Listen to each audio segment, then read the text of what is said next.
मित्रांनो, आजच्या या व्हिडिओमध्ये आज आपण अपूर्णांकावरील क्रिया बेरीज आणि वजाबाकीवरची उदाहरणे बघणार आहोत। तर एकदम सोप्या पद्धतीने आपण अपूर्णांकावरील बेरीज आणि वजाबाकी करणार आहोत। दिलेल्या अपूर्णांकांची बेरीज किंवा वजाबाकी करताना पहिली गोष्ट लक्षात ठेवायची की त्या अपूर्णांकाचे छेद समान आहेत की नाही हे बघायचं। जर दिलेल्या अपूर्णांकाचे छेद समान नसतील तर त्याची बेरीज करणं अगदी सोपं जातं, फक्त अंशांची बेरीज करायची असते।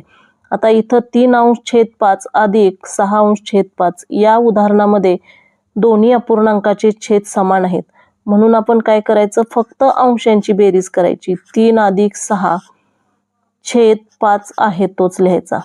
6 अधिक 3 उत्तर येईल 9 आणि छेद आहे तोच 5, म्हणजे या बेरजेचं उत्तर आलेलं आहे 9 अंश छेद 5। पुढचं उदाहरण आहे, आता इथं या अपूर्णांकाच्या बेरजेमध्ये छेद समान नाहीत। ज्यावेळी अपूर्णांकाचे छेद समान नसतात तेव्हा त्याचे छेद समान करत बसलो तर आपल्याला वेळ जाणार आहे, म्हणून आपण पटकन लगेच आपण ह्यांची बेरीज करू शकतो।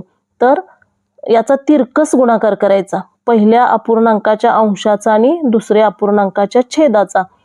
आता तिरकस गुणाकार 4 दोन्ही 8 येईल, अधिक आता दुसऱ्या अपूर्णांकाचा अंश आणि पहिल्या अपूर्णांकाचा छेद यांचा तिरकस गुणाकार 3 एक 3 आणि छेदस्थानी छेदांचा गुणाकार 4 त्रिकोण 12। आता 8 अधिक 3 उत्तर येईल 11 आणि छेद 12। तर या ट्रिक्सने आपण एकदम सोप्या पद्धतीनं बेरीज केलेली आहे। आता वजाबाकीची उदाहरणं बघूया। 9 अंश छेद 4 वजा 6 अंश छेद 4। आता छेद समान आहेत म्हणजे फक्त अंशांची वजाबाकी। 9 वजा 6 छेद 4। 9तून 6 गेल्यानंतर उत्तर येईल 3 3 अंश छेद 4 हे आलं या अपूर्णांक। आता पुढच्या उदाहरणामध्ये इथं छेद समान नाहीत, आपल्याला छेद समान करायचे आहेत, पण छेद समान करायचे नाही तर इथं तिरकस गुणाकार करून उत्तर काढायचं।